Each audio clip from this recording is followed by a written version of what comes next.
प्रिय दर्शकों नमस्कार। एक बार फिर से उपस्थित हूँ आप सबके सामने विश्लेषण जन्म कुंडली का इस कार्यक्रम के अंतर्गत।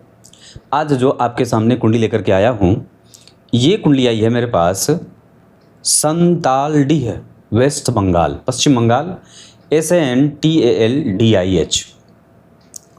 और पश्चिम बंगाल से आप हैं, हो सकता है आप कहीं दूसरे जगह रहते हों, पर मैं आप लोगों से ये विनयपूर्वक ये बात कहूँगा, अपने यहाँ की सरकार बदलिए। अगर आप कहीं दूसरे जगह भी रहते हों, पूरे इष्ट मित्र को इकट्ठा करके पूर्णतया वर्तमान सरकार के विरोध में मत करें और अपने मताधिकार का प्रयोग करिए, अपने अधिकार का प्रयोग करिए।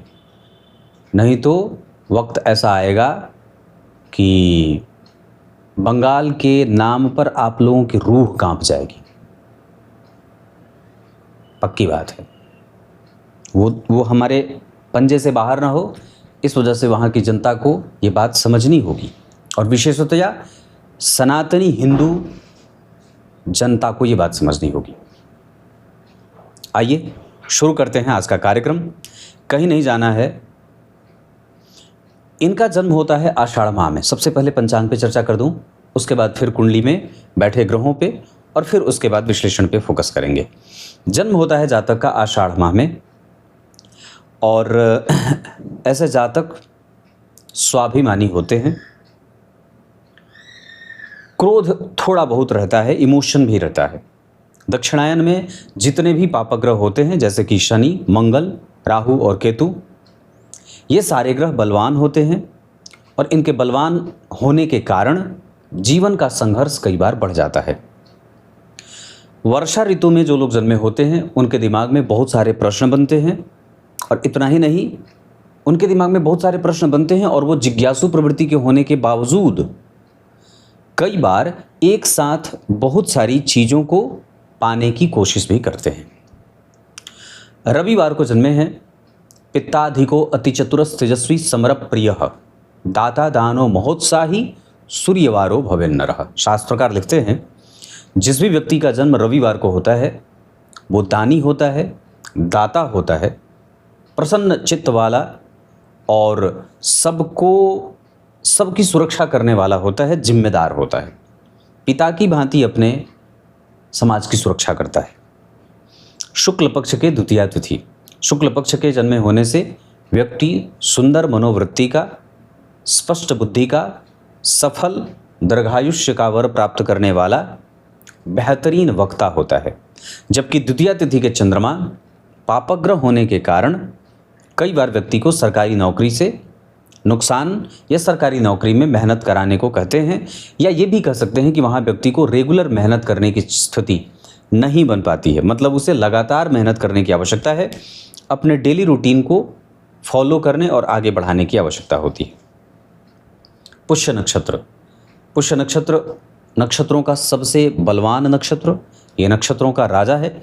इस नक्षत्र में जन्मे जातक हो या जातिका वो बहुत बीमार नहीं पड़ते और सामान्यतया उनका इम्यून, उनकी दिनचर्या, उनका प्रभाव, उनका स्वास्थ्य, उनकी आयु बड़ी ही विलक्षण शुद्ध बुद्ध होती है। पर जब कभी भी ये बीमार पड़ते हैं तो इन्हें बुखार होता है। और पुष्य नक्षत्र वस्तुतः ये नक्षत्र तो शनि का है, ये बलवान नक्षत्र है, पर इसके जो देवता हैं वो बृहस्पति, जो देवताओं के गुरु हैं। देवताओं के गुरु देवगुरु बृहस्पति और दैत्यों के गुरु दैत्य गुरु शुक्राचार्य। शुक्राचार्य के पास देवगुरु बृहस्पति से ज़्यादा ज्ञान और अनुभव है। देवगुरु बृहस्पति कभी कभी इमोशनल हो जाते हैं, पर शुक्राचार्य धर्मशास्त्र के विद्या अध्ययन के साथ साथ उनके पास तामसिक विद्या का भी बल है। शुक्राचार्य के पास तामसिक विद्या का भी बल है, देवगुरु बृहस्पति के पास तामस तत्व के विद्या का बल कम है। वो देवताओं के देवता हैं, देवताओं के गुरु हैं, पुरोहित हैं। पर सामान्यतया दैत्य गुरु शुक्राचार्य जो हैं वो दैत्यों को किस तरीके से अपने प्रभाव में जमा करके और बना करके रखना है, इसका ज्ञान देवगुरु बृहस्पति को नहीं है, इसका ज्ञान शुक्राचार्य को है। लेकिन देवगुरु बृहस्पति पुष्य नक्षत्र के अधिपति देवता हैं। इस वजह से जो जातक पुष्य नक्षत्र में जन्मा है उसे ओम बृहस्पतये नमः इस मंत्र का जप करना चाहिए। पीपल के वृक्ष के पास बैठ करके गुरु मंत्र का जप या जिस भी वस्तु या विषय की आवश्यकता है उस विषय से संबंधित देवता के मंत्रों का जप पीपल के वृक्ष के पास बैठ करके करना चाहिए। रविवार के दिन तो नहीं, शनिवार के दिन पीपल के वृक्ष के पास जाकर के दीपों की माला बनानी चाहिए। उसके जड़ के चारों तरफ दीपों की माला बनानी चाहिए। शनिवार के दिन जाकर के जड़ को स्पर्श करके अपने मस्तक पे लगा करके 4 बार परिक्रमा करनी चाहिए, क्योंकि शनिवार के दिन भगवान नारायण लक्ष्मी मैया के साथ भगवान साक्षात लक्ष्मी नारायण युगल सरकार दोनों ही उपस्थित होते हैं, पूरे दिन रात शनिवार को निवास करते हैं। इस वजह से जो व्यक्ति शनिवार के दिन पीपल के वृक्ष की परिक्रमा 4 बार करता है वो जीवन में कभी भी दारिद्र नहीं देखता और वो अगले जन्म में भी कभी वो कई जन्मों तक दरिद्र नहीं होता है। ये शास्त्र की बात है, ऐसे नहीं बता रहा। हर्षण योग हर्षित है, पर कई बार व्यक्ति इतना खुश है कि अपनी समस्या को देख ही नहीं पा रहा है। कई बार उसके पास ऐसी समस्या है जिस पे उसका ध्यान नहीं जा रहा और वो उस वस्तु और विषय को देख रहा है जो थोड़ा नज़रअंदाज भी किया जा सकता है। जैसे कई बार प्रोफेशनल करियर को आगे बढ़ाने के लिए व्यक्ति अपने पर्सनल प्रभावों पे या पर्सनल लाइफ पे ध्यान नहीं दे रहा, जिसकी आवश्यकता है। ब्राह्मण वर्ण और देवगण होगा, इस वजह से व्यक्ति का दाम्पत्य अच्छा बीतेगा। इसमें जरा भी संशय नहीं है कि व्यक्ति शुद्ध है, ज्ञानी है, धर्मात्मा है, दानी है, परोपकारी है और धर्मनिष्ठ है। ब्राह्मण वर्ण के कारण शुद्ध सात्विक व्यवहारों का प्रभाव, ठीक वैसे ही देवगण के कारण भी शुद्ध सात्विक व्यवहार देखने को मिल जाता है। इस अवस्था में व्यक्ति का संबंध सबके ही साथ अच्छा देखने को मिलता है। शुद्ध भोजन, शुद्ध व्यवहार और शुद्ध नियमित दिनचर्या। कुल मिलाकर के इस कुंडली में अच्छी बात क्या है? व्यक्तित्व तो अच्छा है, चरित्र अच्छा है, ज्ञान गुण अच्छे हैं, स्वभाव अच्छा है। और वो क्यों अच्छा है? उसका एकमात्र कारण, और व्यक्ति की कुंडली की मैं जितनी प्रशंसा करूंगा सारी कुंडली के अच्छे पक्ष एक तराजू के एक पल्ले पर और एक तरफ चंद्रमा स्वग्रही। इसकी जितनी भी निष्ठापूर्वक प्रशंसा की जाए वो कम होगी। मैंने अभी थोड़े दिन पहले ही चंद्रमा के ऊपर सोमवार के कार्यक्रम बनाया था, जिसमें बात कही थी कि चंद्रमा अगर लग्न कुंडली के लग्न में वृष, कर्क और मेष के बैठे हों तो ये बड़े ही उत्तम परिणाम देते हैं। मतलब ये सबसे ज़्यादा अच्छी बात हो जाती है, उस कुंडली के लिए ये अच्छी बात हो जाती है। उसमें दूसरा पक्ष क्या कहता है, अब मैं धीरे धीरे आपको कुंडली पे लेके आता हूँ।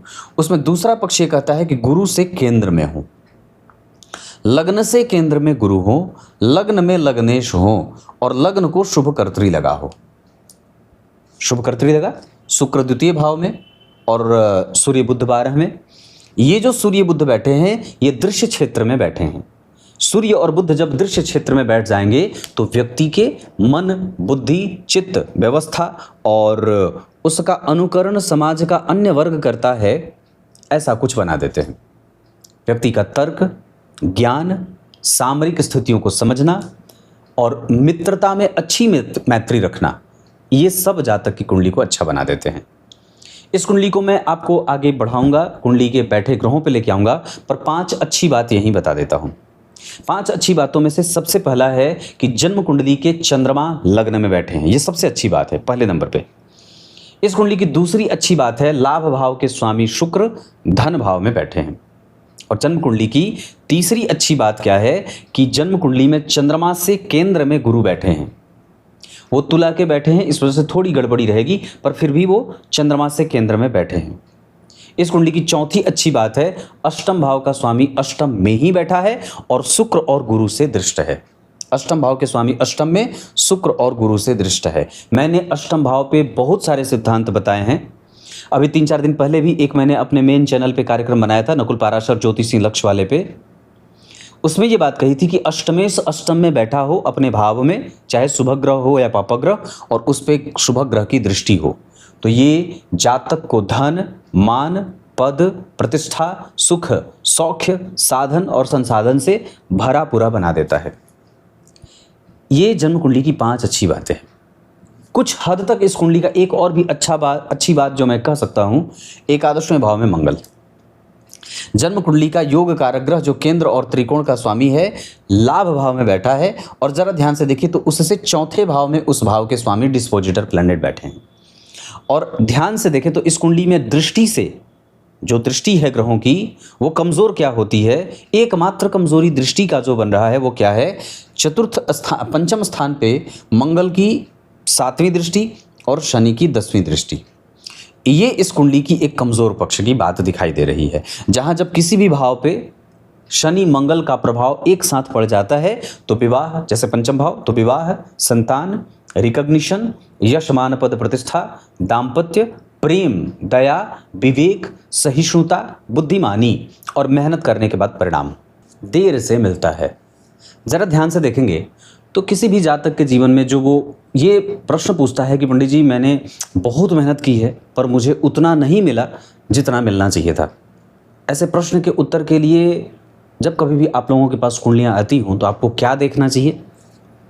पहले ये देखना चाहिए कि जातक सही बोल रहा है या गलत बोल रहा है।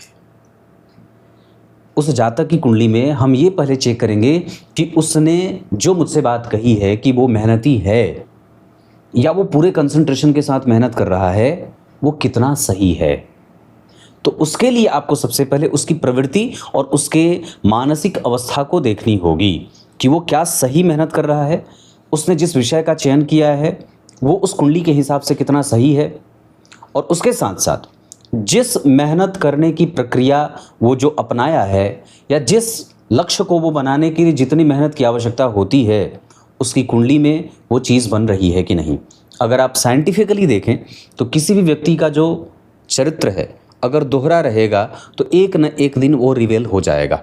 ठीक वैसे ही अगर ये व्यक्ति कह रहा है कि मैं मेहनत करता हूँ, तो उसकी कुंडली के कौन से भाव से हम इस बात का पता लगाएंगे कि जातक मेहनत कर रहा है, और ये कैसे जानेंगे कि वो ये जो शिकायत कर रहा है कि उसे मेहनत का फल नहीं मिलता है, वो कैसे पता चलेगा? उसके लिए आपको जन्म कुंडली के 2 भावों को देखना होता है। सबसे पहले कि मेहनत वो कितना कर रहा है और वो कितना सही बोल रहा है, उसमें उसका व्यक्तित्व सच्चा है या झूठा है। तो लग्न का अधिपति अगर बलवान है या लग्न पर शुभ ग्रहों का प्रभाव है, लग्नेश पर शुभ ग्रह का प्रभाव है, लग्न के अधिपति अगर अच्छे भाव में बैठे हैं, तो हम ये बात कह सकते हैं कि व्यक्ति झूठ नहीं बोल रहा, व्यक्ति जो है वो संतुलित है और सही बात कर रहा है। लेकिन अगर लग्न के अधिपति 6ठे, 8वें, 12वें हैं, वो लगातार त्रस्त हैं, पापकर्त्री में हैं, लग्न को पापकर्त्री लगा है, लग्नेश को पापकर्त्री लगा है, जन्म कुंडली का 3रा भाव असंतुलित है, लेकिन यहाँ असंतुलित नहीं है, 12वें है, तो क्या बात होगी? और ऊपर से राहु की दृष्टि है, 3रे भाव के स्वामी के ऊपर जब राहु की दृष्टि होगी तो नेचुरली वो जातक को मेहनती बनाएंगे। इसका अर्थ होगा कि अगर इस जातिका ने मुझसे ये प्रश्न पूछा है कि पंडित जी मैं मेहनत तो खूब करती हूँ पर मुझे उसका प्रतिफल नहीं मिलता, तो मैंने ये बात जब जांची कि व्यक्ति कितनी मेहनत कर रहा है तो मुझे इस बात में 100% सच्चाई दिखी कि नहीं, व्यक्ति मेहनत कर रहा है और 100% वो मेहनत में लगा हुआ है। तो तृतीय भाव के स्वामी 12वें स्वग्रही, और ज़रा ध्यान से देखें तो उस पे राहु का और गुरु का प्रभाव है। तो ये एक अच्छी बात होगी कि 3रे भाव पे मतलब वो मेहनत पे सकारात्मक प्रभाव भी है, वो मेहनत कर भी रहा है, और ऐसा भी नहीं है कि वो बहुत ज़्यादा निगेटिव है, वो सकारात्मक भी है अपने मेहनत के प्रति। पर प्राप्त क्यों नहीं होता है? तो जब हम इस प्रश्न का उत्तर ढूंढते हैं तो हमें जन्म कुंडली के 2रे और पंचम भाव को देखना होता है। जरा ध्यान से देखें तो पंचम भाव के स्वामी पंचमेश एकादशवें में अग्नि तत्व के ग्रह होकर के और भूमि तत्व की राशि में बैठे हैं, उनके ठीक पीछे केतु बैठे हैं और उन पे किसी भी शुभ ग्रह की कोई दृष्टि नहीं है, लेकिन तत्व के आधार पर उनमें भेद होने के कारण व्यक्ति मेहनत करेगा। और इसका अर्थ क्या है? अब यहाँ पे एक सिद्धांत क्या लिख लेगा कि पंचम भाव का स्वामी अगर पंचम को देख रहा है तो देर से ही सही पर परिणाम उसे मिल जाएगा। दूसरा कि जन्म कुंडली के 2 भाव के स्वामी 12वें बैठे हैं और साथ ही साथ जरा देखें तो उस पे राहु का और गुरु का प्रभाव है। मतलब व्यक्ति की जो प्रवृत्ति है, दूसरे भाव से इंटेंशन को देखा जाता है, विचार देखे जाते हैं।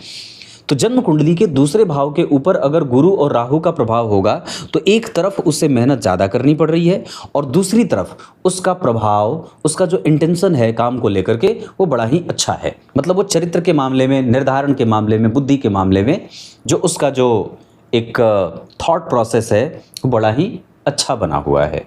तो गड़बड़ी कहाँ हुई? क्योंकि द्वितीय भाव के अधिपति स्थिर राशि में, पंचम भाव पे शनि और मंगल का प्रभाव जो परिणाम से दूरी देते हैं।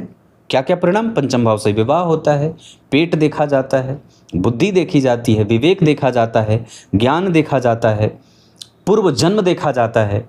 तो इस कारण से व्यक्ति के पूर्व जन्म में भी कहीं ना कहीं एक ऐसी खोट रही जिसके कारण उसका परिणाम इस जन्म में भी मेहनत से मिल रहा है।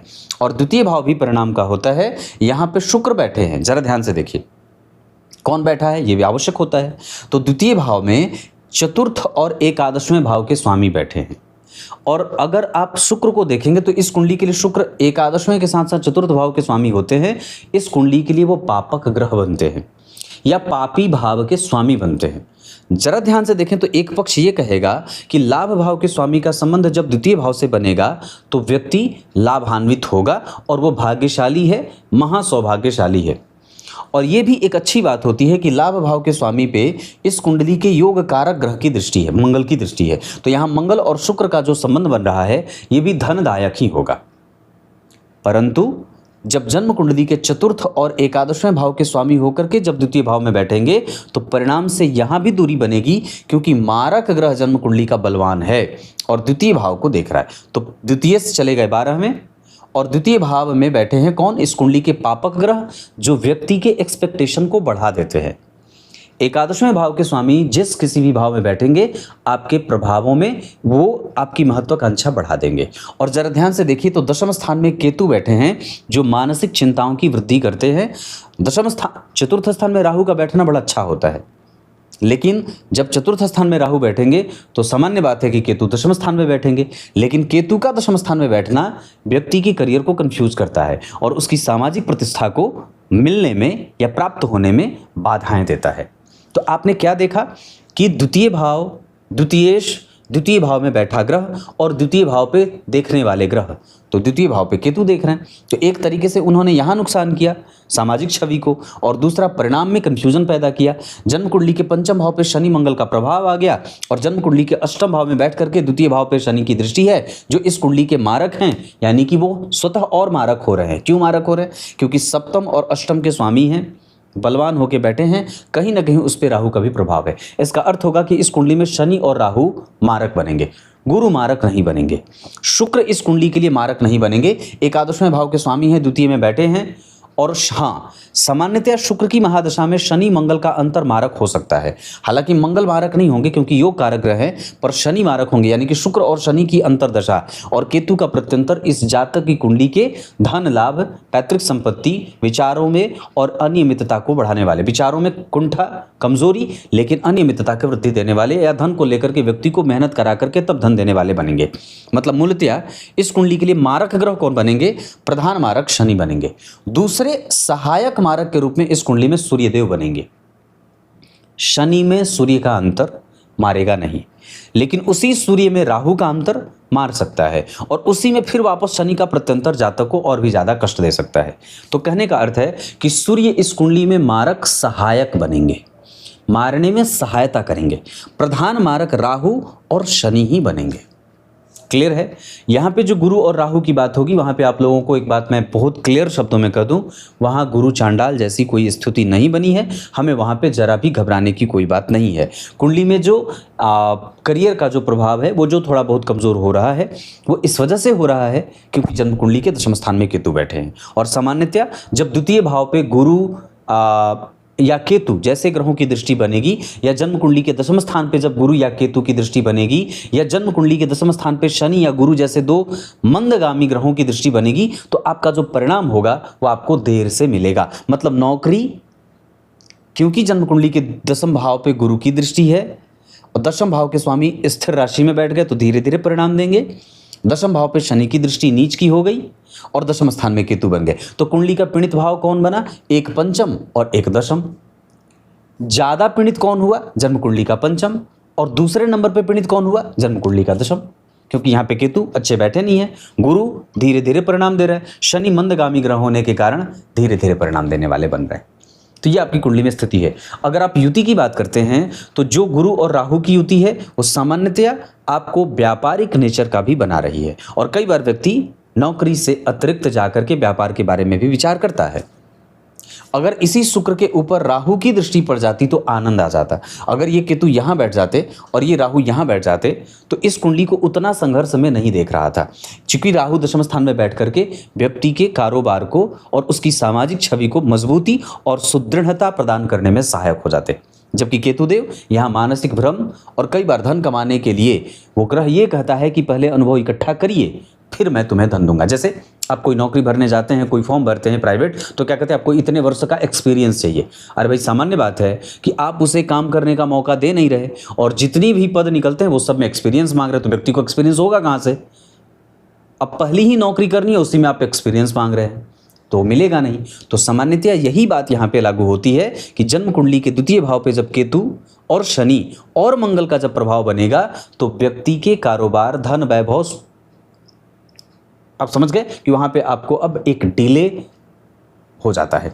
आगे बढ़ के बात करते हैं। लग्न जो बना है वो 24 अंश का बना है, ये अवरोह अवस्था का लग्न है। अवरोह अवस्था का लग्न अर्थात प्रतिष्ठित होने के लिए, स्थापित होने के लिए आपको समय लगेगा। और लग्न जो बना है वो आश्लेषा का बना है। भगवान रामचंद्र के जो दोनों भाई हैं शत्रुघ्न और लक्ष्मण जी, इन लोगों का जन्म, इन दोनों महानुभावों का जन्म आश्लेषा नक्षत्र में ही हुआ था। जरा ध्यान से देखिए तो लक्ष्मण जी ने सदैव उस जगह पे भी क्रोध किया है जहां नहीं करना चाहिए था, और जहां शत्रुघ्न जी जीवन पर्यंत कभी भी अपनी इच्छा जाहिर ही नहीं किए हैं, और जितने भी लड़ाई लड़ने की आवश्यकता पड़ी है वो शत्रुघ्न जी ने ही लड़े। भगवान राम ने युद्ध नहीं लड़े अपने पूरे शासनकाल में, किसी की हिम्मत ही नहीं थी। तो जब कभी भी युद्ध की आवश्यकता पड़ी, अयोध्या के ऊपर कभी कोई भीषण संकट आया, जब कभी भी, तो शत्रुघ्न जी ने ही उसका निराकरण किया। युद्ध करने के लिए शत्रुघ्न जी को ही भेजा जाता था। और ये दोनों भाई आश्लेषा नक्षत्र में ही जन्मे थे। वस्तुतः इसके जो देवता हैं वो वासुकी नाग हैं, और लक्ष्मण जी कौन है? सर्प, है ना। वो सर्प के ही तो अवतार हैं, उनके ही फण पे तो पृथ्वी बैठी है। तो कहने का अर्थ क्या है कि यहाँ पे वासुकी सर्प की पूजा करनी चाहिए। और सामान्यतया अगर ऐसी स्थिति बने तो आप जब देखेंगे तो आश्लेषा नक्षत्र का तीसरा चरण, आश्लेषा नक्षत्र के तीसरे चरण के अधिपति धनवान होते हैं, चौथे वाले और भी ज़्यादा धनवान होते हैं। पर सामान्यतया ऐसे जातकों को वासुकी नाग की पूजा करनी चाहिए। नाग पंचमी के दिन बहुत विधि पूर्वक नाग की पूजा करनी चाहिए, और अगर हो सके तो ओम सर्पेभ्यो नमः इस मंत्र का भी जप करते रहना चाहिए या करना चाहिए। इसके साथ साथ आप जब देखेंगे जो भारत में वो घटना घटी थी, गणेश जी दूध पी रहे हैं, वो इसी आश्लेषा नक्षत्र की घटना थी। उसी काल में जब आश्लेषा नक्षत्र उस दिन बीत रहा था, उसी समय ये वही नक्षत्र बीत रहा, तब गणेश जी के दूध पीने की घटना सामने आई थी। तो ये सामान्यतः आश्लेषा नक्षत्र का प्रभाव। तीसरे चरण, आश्लेषा नक्षत्र के तीसरे चरण के जो स्वामी होते हैं वो शनि देव होते हैं, जो इस कुंडली के मारक ग्रह हैं। तो सामान्यतः शनि की दशा कई बार मारक सिद्ध हो रही है। ये तो गनीमत है कि उस पर गुरु और शनि का प्रभाव है, जो व्यक्ति को लंबी आयु के साथ साथ स्थिरता भी देंगे, कंसंट्रेशन देंगे, एक सामाजिक प्रभाव, या ये कह सकते हैं कि भविष्य को देखने की शक्ति। जो व्यक्ति को जीवन में घटित होने वाली बातें हैं वो पहले से ही उसको पता हो जाती हैं। ये सब आश्लेषा नक्षत्र का ही प्रभाव है। तो सामान्यतः मैं ये बात जो आप लोगों को कह रहा हूँ ये यहाँ से कह रहा हूँ। अब आपकी कुंडली में मैं बैठे ग्रहों के ऊपर, नक्षत्रों के ऊपर चर्चा कर देता हूँ। ये तो सामान्यतः ये एक अवलोकन रहा। अब आइए बात करते हैं जन्म कुंडली में विभिन्न जो ग्रह बैठे हैं वो किस किस नक्षत्र में बैठे हैं। सबसे पहले ग्रहों के राजा सूर्य, पुनर्वसु नक्षत्र, गुरु से दृष्ट। सूर्य पे गुरु की 5वीं दृष्टि, यहाँ इस भाव के स्वामी बैठे हैं। 12वें भाव में सूर्य बुध कई बार दिमाग के कंसंट्रेशन को थोड़ा डिले या कमज़ोर करते हैं। हालांकि फिर भी ये आपको ये भी निश्चित करना चाहते हैं या आपसे ये भी कहना चाहते हैं कि अपने निर्णय से पहले थोड़ी सावधानी बरतें, अच्छे तरीके से जांच परख करके मित्रता करें। निवेश करने से पहले पूरे उसके लाभ और हानि को समझें। अपने बुद्धि पे संपूर्णतया विश्वास करें और दूसरों से मदद लेने से पहले झिझक न करें। सामान्यतया ये इतनी सी बात है, लेकिन सूर्य देवगुरु बृहस्पति के नक्षत्र में बैठे हैं, इसका अर्थ होगा कि व्यक्ति मेधावी है और चरित्रवान भी। चंद्रमा पुष्य नक्षत्र के बैठे हैं 8 अंश पे, गुरु से केंद्र में, और शनि स्वग्रही। अगर ये शनि स्वग्रही नहीं होते तो ये चंद्रमा का बल और कमज़ोर हो जाता। तो जातक या जातिका को जो आयु मिल रही है, जो स्थिरता, जो गंभीरता, जो वाणी में सत्य बोलने की शक्ति, जो एक न्यायप्रियता मिल रही है, ऊंचा दृष्टिकोण मिल रहा है, उसके बाद जो विवाह में थोड़ी बहुत दिक्कतें आ रही हैं, संतान में, दाम्पत्य में, प्रेम को प्राप्त करने में ये जो दिक्कत आ रही है, ये कई बार इसी शनि के कारण आ रही है। और सामान्यतया यहाँ जो चंद्रमा बैठे हैं पुष्य नक्षत्र में, ये जातक को धनवान, सुखी, सुंदर, व्यवस्थित और बेहतरीन व्यक्तित्व का बनाते हैं। यशस्विता गुरु और चंद्रमा के कारण है। जीवन में जो सुख है वो चंद्रमा के कारण है। जो जीवन में एक ओपन माइंडसेट है वो इसी गुरु के कारण है। जो जातक के जीवन में सकारात्मक व्यवहार आता है, जो एकदम बेहतरीन मानसिकता आती है, वो इसी चंद्रमा और गुरु से आती है। तो ऐसे नहीं आती। आप कई बार, मैं जब लोगों से बात करता हूं तो बोले हाँ मैं ऐसा हूं पंडित जी। आप ऐसे इसलिए हैं क्योंकि आपकी कुंडली के ग्रह ऐसा आपको बना रहे हैं। आप ऐसे इसलिए हैं, आपके अंदर ये नेचर इसलिए पनप रहा है, ऐसा व्यक्तित्व इसलिए है क्योंकि आपकी कुंडली के तत्व जो ग्रहों के रूप में, तत्व के रूप में आपकी कुंडली में विराजमान हैं, वो आपको ऐसा बना रहे हैं। वरना ऐसा कैसे हो सकता था कि व्यक्ति एक समय पे महान धार्मिक आत्मा होता है और दूसरे ही पल वो महान दुर्दांत दैत्य हो जाता है। क्यों होता है? जो कुंडली में आप लोग, मैं जब शिव पुराण पढ़ता हूँ शाम वाले कार्यक्रम में, उसमें क्या कहता हूँ, नारद जी ने शाप दिया, इस देवता ने उन्हें शाप दिया, इस महर्षि ने उसे शाप दिया। तो वो शाप क्या है? वो उसके ग्रह हैं, जो उसके कृत्य के कारण उसको ग्रह मिलते हैं, उसको ऐसा फल भोगने पे बाध्य करते हैं। तो वैसे ही आपको ऐसा आपके साथ होगा, या आपकी कुंडली के बैठे ग्रह आपको शाप और आशीर्वाद या वरदान देते हैं। जैसे कई बार मैं थंबनेल में लिखता हूँ, यहाँ के शुक्रदेव वरदान साबित हो जाते हैं, यहाँ के शनिदेव अभिशाप हो जाते हैं। तो ये वही वरदान और शाप है जो देवताओं के रूप में हमारी कुंडली में, ग्रहों के रूप में देवता उपस्थित होते हैं और हमारे जीवन को ऊर्जा और दिशा देने का काम करते हैं। मंगल देव आपकी कुंडली में रोहिणी नक्षत्र में बैठे हैं। सामान्यतया बहुत ही अच्छी बात है कि नक्षत्र का स्वामी अगर जन्म कुंडली में बलवान हो तो आनंद आ जाता है। जरा ध्यान से देखें तो मंगल वृष राशि में बैठे हैं। जिस राशि में बैठे हैं उस राशि का अधिपति उनसे 4 घर आगे, और प्रत्यक्षतया शुक्र जो जन्म कुंडली के 4th भाव के स्वामी हैं, उन पे 5th भाव के स्वामी, योग कारक ग्रह जहां बैठेगा और जहां देखेगा वहां जोड़ने का काम करेगा। तो फैशन, विवाह, संतान, इन सभी चीज़ों में एक अलग तरीके का सकारात्मक भाव भी देंगे मंगलदेव। और जातक की कुंडली में अगर रोहिणी नक्षत्र के अधिपति चंद्रमा स्वग्रही नहीं होते तो मंगल भी इस कुंडली के कमज़ोर हो जाते। तो व्यक्ति को जो मिलेगा उसमें मंगल भी सहायता करेंगे। बुधदेव जन्म कुंडली में मृगशिरा नक्षत्र में, और मंगल योग कारक स्थिति बना करके तो नहीं बैठे पर योग कारक होते हैं, लाभ में बैठे हैं। इस वजह से बुध देव की दशा में व्यक्ति का एक्सपेक्टेशन बढ़ेगा।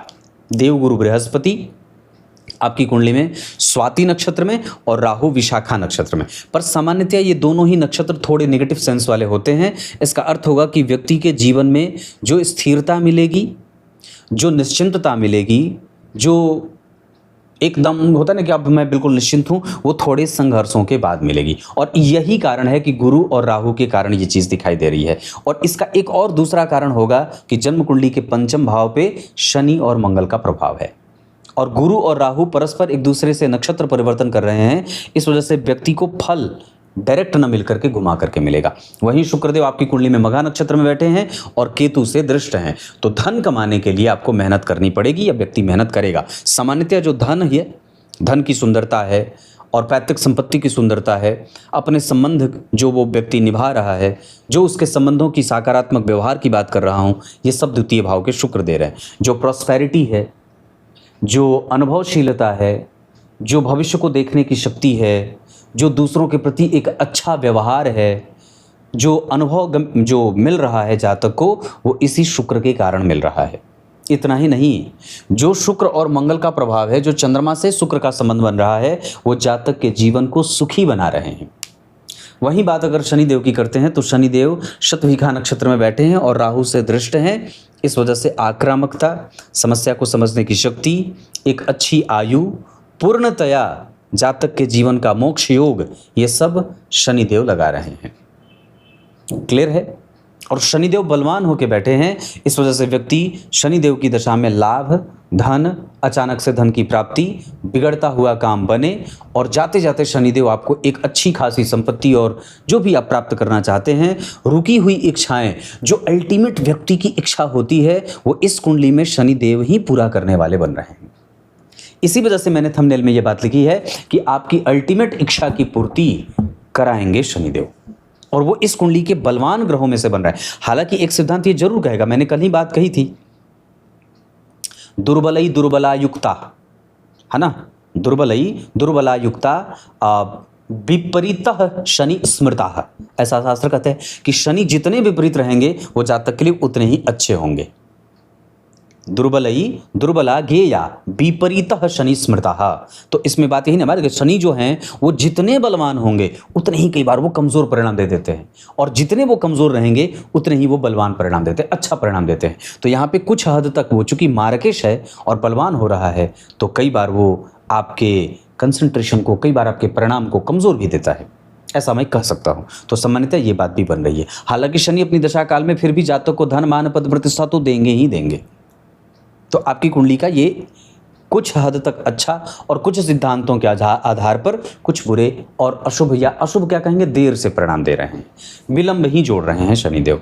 राहु और केतु आपकी कुंडली में बहुत अच्छे बैठे हैं, मैं उन्हें खराब नहीं कहूँगा, और सामान्यतया उन्हें अच्छा प्रभाव देते हुए देखा भी जा रहा है। अब आपकी कुंडली में मैं चंद्रमा से विभिन्न ग्रहों के बारे में बताऊँगा। अब यहाँ से आगे बढ़ते हैं और आपका ध्यान मैं जन्म कुंडली के नवांश और दशमांश पे लेके आता हूँ। वैवाहिक सुख और जन्म कुंडली का प्राण नवमांसा चक्र को कहा जाता है। बहुत ध्यान से देखेंगे तो यहाँ के अष्टम भाव के स्वामी यहाँ के लग्नेश बनते हैं, जो कि निगेटिवली अप्रोच करता है, मतलब इसे सामान्यतया बहुत अच्छा नहीं कहा जाता है। नवमांश चक्र में या तो यही राशि यहाँ बन जाए, या तो यहाँ की राशि यहाँ बन जाए, या तो यहाँ की राशि यहाँ बन जाए, या तो यहाँ की राशि यहाँ बन जाए। यह सामान्यतया अगर ये बातें बनती हैं तो बहुत अच्छी बात होती है। लग्न के अधिपति का द्वितीय भाव में बैठना, स्वग्रही मंगल, सूर्य और शुक्र, जिसमें शुक्र स्वग्रही हैं, पंचम भाव में राहु बैठे हैं और गुरु नीच के हैं एकादशवें भाव के स्वामी होकर के। 12वें भाव में जो शनि और गुरु का ये संबंध बन रहा है, 12वें और दूसरे का, ये वैवाहिक सुख को थोड़ा डिले, क्योंकि द्वितीय भाव में जब शनि होते हैं या द्वितीय भाव के स्वामी जब 12वें में बैठेंगे और द्वितीय भाव में जब शुक्र बैठे जिसके अधिपति सूर्य 12वें हैं, द्वितीय भाव पे शुक्र का और केतु का प्रभाव है, तो पापी ग्रह होने के कारण और नवांश चक्र के लग्नेश के दूसरे भाव में होने के कारण धन, मान, पद, प्रतिष्ठा की स्थिति तो अच्छी है, पर विवाह कई बार डिले होता है। यह सामान्यतया व्यक्ति का जो परिणाम है, यहाँ भी तो परिणाम ही देखेंगे ना, विवाह के लिए परिणाम, विवाह के लिए रिश्ते आ रहे हैं, विवाह कितनी लॉन्जिविटी में कितना तीव्र है, कितना आगे तक जाएगा, तो उसमें शनि कई बार कमज़ोर करते हैं।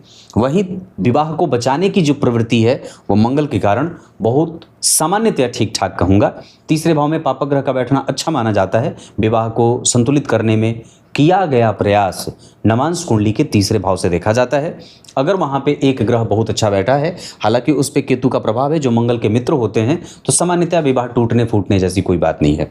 चतुर्थ स्थान में जो शुक्र बैठे हैं वो जरा ध्यान से देखें तो कुंभ लग्न की कुंडली के लिए सप्तमेश का केंद्र में बैठना, बुध जन्म कुंडली के पंचमेश होकर के बैठे हैं, ये अच्छी बात है। और सामान्यतया शुक्र का स्वग्रही बैठना, ये भी विवाह को एक अच्छा नेचर दे रहा है, और इसे मैं बहुत अच्छी बात कहूँगा कि जातक के जीवन का जो चतुर्थ भाव बना है या विवाह का सुख, वो थोड़े बहुत कन्फ्यूजन के साथ, हालांकि वहाँ पे सत्य बोलने की ताकत, अपने सुख को इकट्ठा करने के लिए किया गया पराक्रम और सुख प्राप्त करने के लिए मेहनत की जानी पड़ेगी, इन सभी चीज़ों का दर्शा रहे हैं जन्म कुंडली के चतुर्थ स्थान में शुक्र और सूर्य। यहाँ जो चंद्रमा बैठे हैं वो छठवें भाव के स्वामी होकर के बैठे हैं और गुरु से दृष्ट हैं। इसका अर्थ होगा, और शनि का भी प्रभाव है, इसका अर्थ होगा कि व्यक्ति के जीवन में जो संघर्ष होगा वो सामान्यतया सामान्य है, बहुत ज़्यादा उसमें नेगेटिव प्रभाव नहीं है। नवांश कुंडली में जो केंद्र में ग्रह बैठे हैं उसमें ज़रा ध्यान से देखें तो शुक्र बैठे हैं जो भाग्य भाव के स्वामी हैं। स्वग्रही बैठे हैं, इसका अर्थ होगा कि विवाह के बाद भाग्य और सांसारिक सुख और संपत्ति के मामले में व्यक्ति प्रोग्रेस करेगा। उसके बाद बुध बैठे हैं जो कुंभ लग्न की कुंडली के लिए पंचमेश के साथ साथ अष्टम भाव के स्वामी हैं, वो भी केंद्र में बैठे हैं, ये भी अच्छी बात होती है।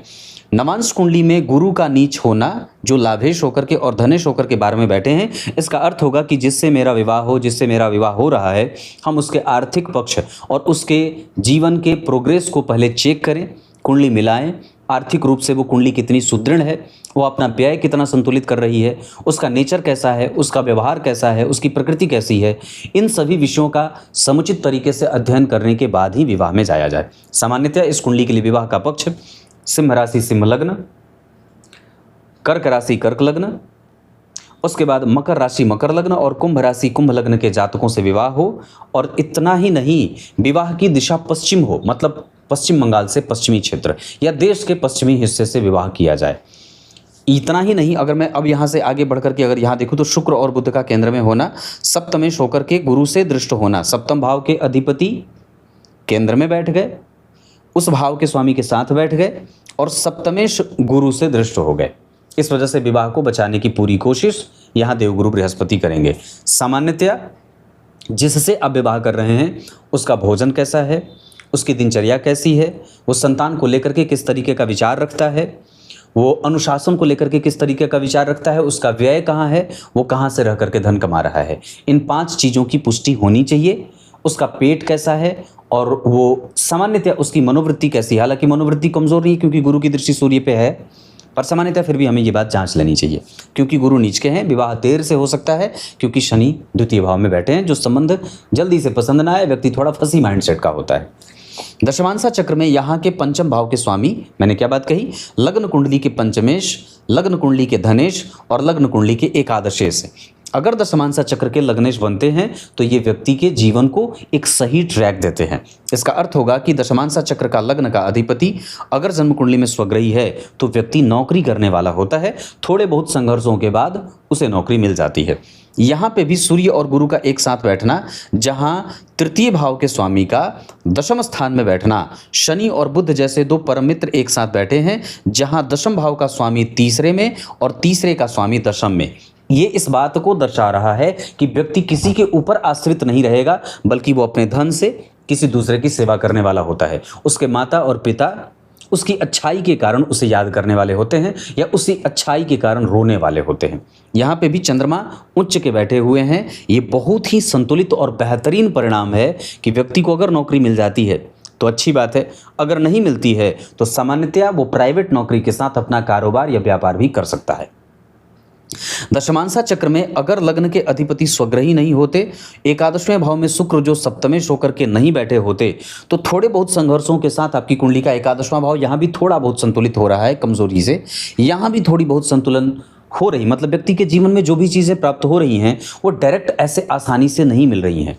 उसके लिए व्यक्ति को थोड़ी मेहनत और थोड़ा सा चलना पड़ रहा है। और वो आप स्पष्ट तरीके से देख सकते हैं, अग्नि तत्व का ग्रह भूमि तत्व की राशि में, यहाँ पे वायु तत्व की राशि बनी है, अग्नि तत्व का प्रभाव रहेगा। यहाँ पे केतु थोड़ा कंफ्यूजन करके, यहाँ पे भी शुक्र जो है वो नीच के ही बैठ रहे हैं। मतलब व्यक्ति के जीवन में जो प्राप्त हो रही हैं चीज़ें वो थका करके दौड़ा करके ही प्राप्त हो रही हैं। तो ये आपकी कुंडली का लग्न और नवमांश के साथ दशमांसा है। नक्षत्र पे मैंने चर्चा कर रखी है। विभिन्न वर्ग चार्ट पे अगर आपका ध्यान लेके जाऊं तो आपकी कुंडली संतान वगैरह के मामले में इस कुंडली को थोड़ा देर हो सकता है, इस वजह से विवाह विलंब ना करें, संतान तुरंत पैदा कर लें। हालांकि आपकी कुंडली में संतति का सुख है, बड़े बेटे से ज़्यादा आपको छोटे बेटे से या छोटी बेटी से सुख ज़्यादा होगा। कुंडली के बल के आधार पर ये कुंडली कहीं भी काम करेगी तो मानसिक शांति के साथ काम करेगी, स्थिरता के साथ काम करेगी। और व्यक्ति की कुंडली का चरित्र बल अच्छा है, पद का बल अच्छा है, अनुभव का बल अच्छा है, अनुशासन का बल अच्छा है। इसके साथ साथ पद प्रतिष्ठा, नियमित दिनचर्या और एक इतना ही नहीं, भाई बहनों का सुख भी आपकी कुंडली में सामान्यतः ठीक ठीक देख रहा हूँ। विद्या अध्ययन इस कुंडली का थोड़ा कंफ्यूज है और कई बार वो बीमारी के कारण कंफ्यूज हो रहा है, मतलब हमें उसको डीरेल नहीं होने देना चाहिए। अनुशासन, विद्या में भाग्य का सुख और समुचित तरीके से ऊंची शिक्षा का योग बहुत अच्छा बना हुआ है। इसके साथ साथ अगर होरा चक्र की बात मैं करता हूँ तो आपकी कुंडली में शनि, चंद्रमा, सूर्य, मंगल, राहु और केतु ये जो ग्रह हैं आपके लाभ के लिए हैं। जबकि शनि, शुक्र, बुध और गुरु आपको थोड़ी मेहनत करा करके तब परिणाम देंगे। माता और पिता का प्रभाव, अगर पिता नौकरी करते हैं तो आपको भी नौकरी की तरफ जाना चाहिए, और पिता जो व्यापार करते हैं आप उस व्यापार की तरफ भी अपना ध्यान लगा सकते हैं। इसके अतिरिक्त इस कुंडली में भवन, भूमि, वाहन, इन सभी चीज़ों का सुख शुक्र, सूर्य और शनि की दशा में मिल सकता है। संतति का सुख इस कुंडली में शुक्र, शनि और गुरु की दशा में मिल सकता है। विद्या अध्ययन इस कुंडली में राहु और केतु के कारण प्रभावित होगी। पूजा पाठ आपकी कुंडली में 100% है, पर प्रैक्टिकल व्यवहार के साथ व्यक्ति पूजा पाठ करता है। कुंडली की कुछ बेसिक पक्षों पे अगर मैं चर्चा कर दूं तो इस कुंडली के लिए पुष्य नक्षत्र में दान करना सही रहेगा। पुनर्वसु, मृगशीरा, रोहिणी और उसके साथ साथ उत्तरा भाद्रपद, हस्त, ये नक्षत्र किसी भी काम को करने के लिए अच्छे रहेंगे। दिन इस कुंडली के लिए सोमवार और शुक्रवार का बहुत अच्छा रहेगा। अंक इस कुंडली के लिए 2 अच्छा रहेगा। धन कमाने के लिए आपकी कुंडली उत्तर दिशा की तरफ जा सकती है। इस कुंडली में भवन जिसमें आप निवास कर सकते हैं तो मीन, मेष, वृष, मिथुन, कर्क पूरब दिशा के मकान में रह सकते हैं। वृश्चिक और मीन राशि के जातकों से मैत्री अच्छी रहेगी, जबकि कन्या, मकर और मिथुन वालों से शत्रुता न करें। कोई भी शुभ कार्य करना हो, आप गुरु, माता पिता का हो, तीर्थ का हो, भवन भूमि का हो, कुछ नई चीज़ें खरीदने का हो, आप गुरु की दशा के साथ, चंद्रमा की दशा के साथ, शुक्र की दशा का इस्तेमाल कर सकते हैं। विवाह आदि के योग आपकी कुंडली में शनि की दशा में, सूर्य की दशा में और साथ ही साथ गुरु की दशा में विवाह का योग ज़्यादा बनेगा। अभी वर्तमान में केतु की दशा चल रही है, गणेश जी की पूजा करनी चाहिए। संकटनाशक गणेश स्तोत्र, गणपति अथर्वशीर्ष, गणेश पंचरत्न और चतुर्थी का व्रत आपको बहुत लाभ देंगे। इसके साथ साथ आपकी कुंडली में एक लाजवर्त तत्काल प्रभाव से 2030 तक धारण करना चाहिए। शुक्र आपकी कुंडली में द्वितीय भाव में बैठे हैं, आपको कभी भी वो धनहीन नहीं होने देंगे। इतनी सारी चीज़ें मैंने बताई हैं। अब ज़रा और भी चीज़ें मैं आपको अगर आपकी कुंडली में समझाऊं तो बहुत ध्यान से समझेंगे। तो हमें किन किन दशाओं में सावधान रहने की आवश्यकता होगी? हमें सावधान रहना है शुक्र के अंतर प्रत्यंतर में या शुक्र की महादशा में शनि और केतु, मतलब शुक्र, शनि और केतु जब एक साथ एक्टिव होंगे तब आपको थोड़ा सावधान होना होगा। और ये दशा एक्टिव होगी आपकी कुंडली में 2043 में। एक दशा जो और आपको कष्ट दे सकती है वो शनि में मंगल और राहु, यानी कि शुक्र में मंगल, मंगल में शनि यानी कि 2037 और उसमें राहु। इसका अर्थ होगा कि शुक्र में मंगल, मंगल में राहु, राहु में शनि, 2036 का नवंबर। उसके बाद आपके जीवन का जो कष्ट वाला समय एक और रहेगा जो आपको परेशान कर सकता है, वो रहेगा शुक्र में केतु और 2049। ये समय थोड़ा टफ बीतेगा। क्लियर है? चंद्रमा से द्वितीय भाव के शुक्र धनवान बनाते हैं, चतुर्थ स्थान के गुरु यशस्वी बनाते हैं। चंद्रमा से अष्टम स्थान के शनि आयु और लंबी बीमारी के साथ सुखद मृत्यु देते हैं, जबकि चंद्रमा से दशम स्थान के केतु आपकी कुंडली के लिए कंफ्यूजन पैदा करते हैं। चंद्रमा से एकादशवें घर के मंगल आपको प्राप्त होने में थोड़ा घर्षण देते हैं। 12वें भाव के सूर्य कई बार आपको सुख देने के साथ साथ कभी कभी कष्ट देते हैं, जबकि 12वें भाव के बुध कई बार आपको नियमित दिनचर्या से बाधित करते हैं। तब तक के लिए बहुत बहुत नमस्कार।